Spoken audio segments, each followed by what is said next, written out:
Hello everyone, study with Monica में आपका स्वागत है। इस वीडियो में हम देखने वाले हैं 9th क्लास हिस्ट्री का जो हमारा 6th चैप्टर है उसका सेकंड क्वेश्चन। इंग्लैंड में हुई बाड़ाबंदी आंदोलनों के कारणों की संक्षेप में व्याख्या कीजिए।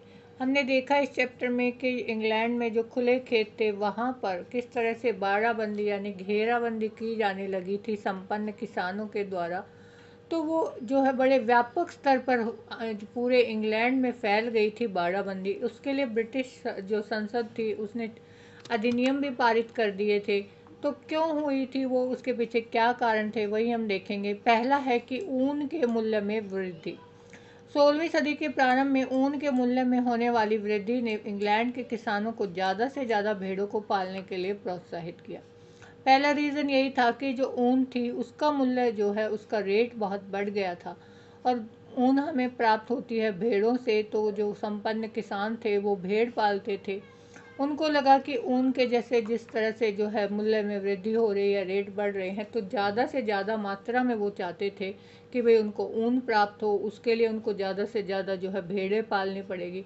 तो उन्होंने जो खेत थे, जो अच्छे अच्छे चरागाह थे जहाँ अच्छा चारा भेड़ों के लिए प्राप्त होता था, उनकी बाड़ाबंदी करनी शुरू की थी। पहला रीज़न यही था। दूसरा था कि साझा भूमि पर अधिकार। जो संपन्न किसान थे वो उस साझा भूमि पर जिस पर सभी लोगों का अधिकार अधिकार होता था, कोई निजी स्वामित्व नहीं होता था। साझा का मतलब यही होता है कि सब एक साथ मिलकर जहाँ पर काम कर सकें। निजी स्वामित्व नहीं होता था। तो जो संपन्न किसान थे वो ये चाहते थे कि उस भूमि पर उनका अधिकार हो।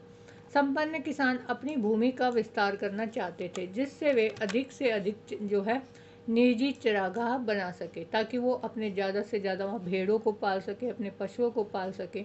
इसके लिए उन्होंने साझा भूमियों को काट कर क्या किया कि उसके ऊपर बाड़ाबंदी करनी शुरू कर दी थी।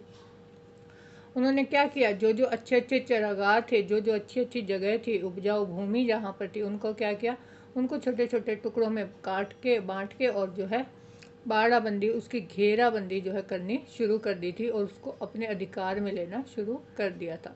नेक्स्ट है कि पौष्टिक चारा फसलों की कृषि के लिए। ऊन के उत्पादन में वृद्धि करने के लिए पौष्टिक चारा फसलों की तथा पशुओं की नस्ल सुधारने की ज़रूरत थी।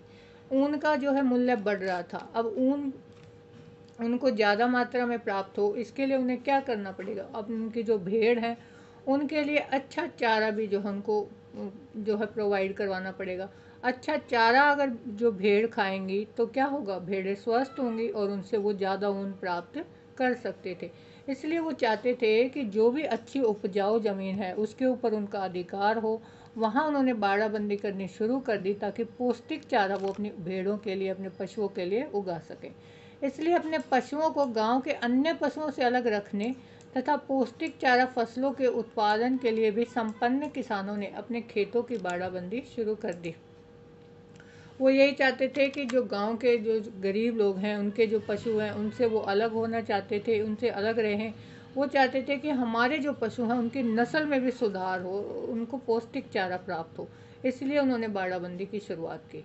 अगला है कि अनाज में मांग की वृद्धि। देखिए, इंग्लैंड में उस समय में जनसंख्या वृद्धि बहुत हो रही थी और जनसंख्या जब बढ़ेगी तो क्या होगा भाई, अनाज की मांग भी बढ़ेगी। जैसे जैसे जनसंख्या बढ़ती है तो खाने वाले ज़्यादा होंगे तो खाने का सामान भी ज़्यादा चाहिए। तो उनको ज़्यादा मात्रा में अनाज की आवश्यकता थी, तो अनाज की मांग में वृद्धि हो रही थी। 18वीं सदी के अंतिम दशक में बाड़ाबंदी आंदोलन तेज़ी से सारे इंग्लैंड में फैल गया। इसका मूल कारण विश्व के सभी भागों में जनसंख्या वृद्धि के कारण अनाज की बढ़ती हुई मांग थी। न सिर्फ इंग्लैंड में बल्कि जो बाकी कंट्रीज़ थी, जो भी उनमें भी जो है जनसंख्या वृद्धि हो रही थी। तो जो अनाज था उसकी मांग बढ़ रही थी पूरी दुनिया में। तो इंग्लैंड जो है अनाज उनको जो है निर्यात करता था। किसानों ने अपनी भूमियों की बाड़ाबंदी आरंभ कर दी जिससे उसने ज़्यादा से ज़्यादा अनाज जो है वो उगाना संभव हो सके। जो संपन्न किसान होते थे वो क्या करते थे, वही ज़्यादा से ज़्यादा एरिया को वो अपना कब्जे में लेना चाहते थे। जितना ज़्यादा एरिया, जितना ज़्यादा क्षेत्र जो है वो अपने कब्जे में, अपने अधिकार में ले लेंगे, क्या होगा, वो उतना ही ज़्यादा अनाज उगा पाएंगे और अनाज की मांग तो बढ़ ही रही है, तो ज़्यादा से ज़्यादा मुनाफा वो कमा सकते थे। इसलिए अनाज की मांग की वृद्धि को देखते हुए भी जो बाड़ाबंदी है उसमें जो है विस्तार हुआ। तो ये थे हमारे बाड़ाबंदी आंदोलन के कारण। पहला था ऊन के मूल्य में वृद्धि, दूसरा साझा भूमि पर अधिकार, तीसरा था पौष्टिक चारा फसलों की कृषि के लिए और चौथा था अनाज की मांग में वृद्धि। तो ये था हमारा सेकंड क्वेश्चन। नेक्स्ट क्वेश्चन के लिए देखिए हमारी नेक्स्ट वीडियो, और कंप्लीट चैप्टर की प्लेलिस्ट आपको देखनी है तो आप चैनल पर जाकर देख सकते हैं, पर उससे पहले चैनल ज़रूर सब्सक्राइब कर लीजिए और बेल आइकन प्रेस कीजिए ताकि नोटिफिकेशन आपको हमारी वीडियो की मिलती रहे।